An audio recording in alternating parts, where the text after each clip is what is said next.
रामानुजाचार्य जी ने जो कहा है वो अतिशय गलत कहा है कि संस्कृत के श्लोक आते नहीं है। प्रेमानंद महाराज को प्रेमानंद महाराज ने कई बार अपने व्याख्यान में, अपने सत्संग में कहा हुआ है। संस्कृत के कई श्लोक उनको कंठस्थ है और ये एकदम गलत बात है किसी के ऊपर कीचड़ उछालना।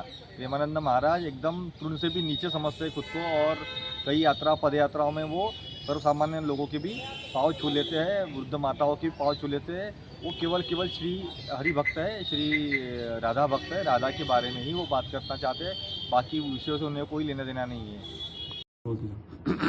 श्री आज सनातन धर्म पर चारों ओर से आक्रमण हो रहे हैं। अब सभी हिंदुओं को बिल्कुल पारस्परिक भेद छोड़कर इकट्ठा होने की आवश्यकता है। हमने 550 वर्ष की लड़ाई जीती, श्री राम मंदिर हमें मिल गया। अब श्री कृष्ण जन्मभूमि और काशी विश्वनाथ भी हमें मिलेगा, पर हमें सबको इकट्ठा होना होगा। रही बात प्रेमानंद की, मैंने प्रेमानंद जी के लिए कोई भी अभद्र टिप्पणी नहीं की है।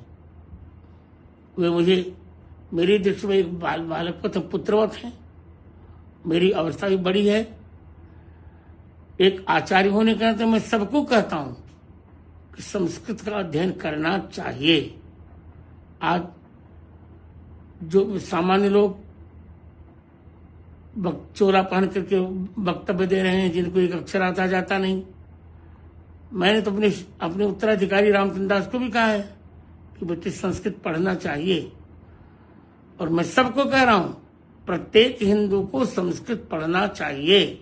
कहता ही नहीं, आज भी मैं स्वयं पढ़ता हूं, 18 घंटे पढ़ता हूं और पढ़ता रहूंगा। यावत जीव मधीते विप्रह, इसमें प्रेमानंद के लिए कोई मैंने ऐसी टिप्पणी नहीं की है। हाँ, चमत्कार को मैं नमस्कार नहीं करता, ये सत्य है। ये तो मैंने अपने शिष्य धीरेन्द्र शास्त्री को भी कहा, बेटा पढ़ो लिखो, सब लोग पढ़ो, क्योंकि भारत की 2 प्रतिष्ठाएं हैं, संस्कृत और संस्कृति। भारतस्य प्रतिष्ठे 2 संस्कृतम संस्कृतस्तथा। भारतीय संस्कृति को जानने के लिए संस्कृत का पढ़ना नितांत आवश्यक है।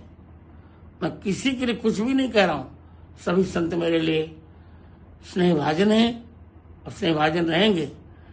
विधर्मी शक्तियां सनातन धर्म को निर्बल बनाने के लिए तोड़ मरोड़ कर पेश करती हैं, संतों में भेद डालती हैं। अभी सब संतों को एक हो जाना चाहिए, एक होकर हिंदू धर्म की रक्षा में तत्पर हो जाना चाहिए। मेरा ये तो कहूंगा ही, और मैं प्रत्येक संत से कह रहा हूं, यहां तक कि प्रत्येक हिंदू से कह रहा हूं कि भारतीय संस्कृति को समझने के लिए संस्कृत पढ़ना चाहिए। स्वाध्यायान मां प्रमदः। इसलिए ये जो मेरे लिए भ्रम फैलाया जा रहा है, ये गलत है। मैंने प्रेमानंद या किसी संत के प्रति कोई भी गलत टिप्पणी नहीं की है, और करूंगा। अब जब भी प्रेमानंद जी मुझे मिलने आएंगे, मैं निश्चित आशीर्वाद दूंगा, तो उनको हृदय से लगाऊंगा। उनके स्वास्थ्य के लिए भगवान श्री रामचंद्र जी से मैं प्रार्थना भी करता हूं और निरंतर उनके दीर्घायु की कामना करता रहूंगा। पराई विभूति पूज्य प्रेमानंद जी की इतनी सब वैभवता को, प्रेमानंद जी महाराज की इतनी लोकप्रियता को सहन न करते हुए श्री राम भद्राचार्य जी अनावश्यक विलाप कर रहे हैं। क्योंकि इनको दिख रहा है कि समाज में अच्छाई लेकर के आ रहे हैं, ये समाज में सुधार लेकर के आ रहे हैं। तो ये क्यों कर रहे हैं? मैं कुछ नहीं कर पा रहा हूँ समाज के लिए, मैं केवल अपने लिए कर रहा हूँ। अपने मुंह मियाँ मिट्ठू बन रहे हैं, मैंने ये किया, मैंने वो किया। अरे जो वास्तव में श्री प्रेमानंद जी महाराज कर रहे हैं वो उनको सहन नहीं हो रहा है, इनका अहंकार पुष्ट नहीं हो रहा है श्री राम भद्राचार्य जी का। उन्होंने तो यहाँ तक श्री तुलसीदास जी महाराज के हनुमान चालीसा पे भी उन्होंने आक्षेप लगाया। तुलसीदास जी के श्री रामायण जी पे भी अनेक आक्षेप लगाए हैं श्री राम भद्राचार्य जी महाराज ने। और ये कोई ऐसा नहीं है कि शास्त्रार्थ के द्वारा ये जगत गुरु बने हैं, मनमुखी तुलसी पीठाधीश्वर बन चुके हैं। तो और फिर ये दूसरे को गिराने के लिए एक दूसरे की जड़ काट रहे हैं।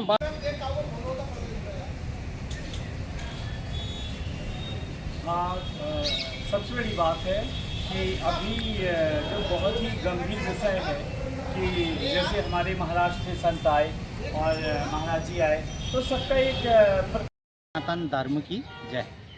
आज जिस तरीके से दो संत, एक रामभद्राचार्य जी और एक प्रेमानंद जी महाराज, जिस तरीके से आपस में ये मतभेद हो रहे हैं और उन्होंने जिस तरीके से ये बातें रखी हैं रामभद्राचार्य जी महाराज जी ने, उनको इस तरीके से बातें नहीं करनी चाहिए। यदि कोई बात है तो आपस में बैठ कर के चर्चाएं करनी चाहिए। और देखो, मीडिया पे एक तरह का खेल बन गया है। आज मीडिया उस बातों को वो कर रही है, लेकिन उनको यदि आज वो जादू नहीं बताते, कोई टोटका नहीं बताते प्रेमानंद जी महाराज, लेकिन उससे तो सबसे तो अच्छा है हर युवा उनके कहने से आगे बढ़ रहा है।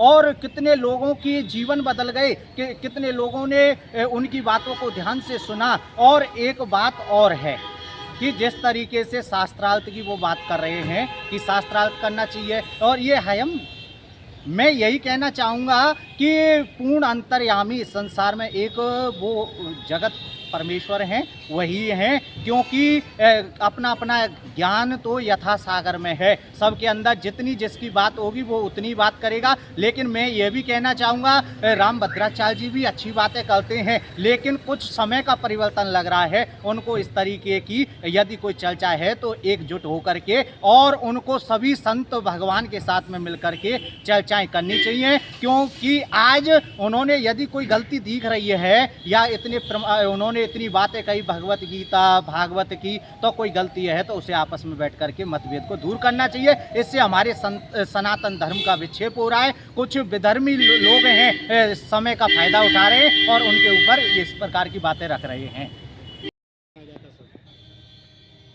रामभद्राचार्य जी को इतना माया मोह हो गया है कि अपने भतीजे को ही उन्होंने राजगद्दी सौंप दी।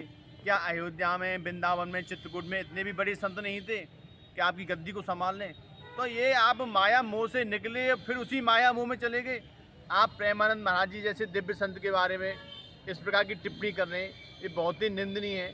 अरे प्रेमानंद महाराज जी ने तो करोड़ों हिंदुओं को अपनी भारतीय संस्कृति की तरफ मोड़ा है, अपने सनातन धर्म की तरफ मोड़ा है। आप ऐसे दिव्य संत के बारे में इस प्रकार की टिप्पणी कर रहे हैं, ये बहुत ही दुखद चिंता का विषय है। हम तो रामभद्राचार्य जी महाराज से कहना चाहते हैं, आप पद्म श्री की उपाधि भी लौटा दीजिए। आप जगत गुरु आपको किसने बना दिया? आप संतों को आपको गले लगाना चाहिए। आप संतों को छोटा दिखाने के चक्कर में, नीचा दिखाने के चक्कर में उनको ऐसे ऐसे टिप्पणी कर रहे हैं जो उनके पूरे समर्थकों को बहुत दुख पहुंच रहा है। अरे आप देखो, करोड़ों समर्थक आपका कितना खिलाफ बोल रहे हैं। आपको ये देखना चाहिए कि वो संत जो माया मोह से दूर हैं, अपने नाम 1 इंच ज़मीन का टुकड़ा नहीं कराया, अपने नाम एक खाता नहीं खुलवाया, ऐसे संत की आप बुराई कर रहे हैं। ये बहुत ही दुखद है, हमको बहुत दुख पहुंचा है।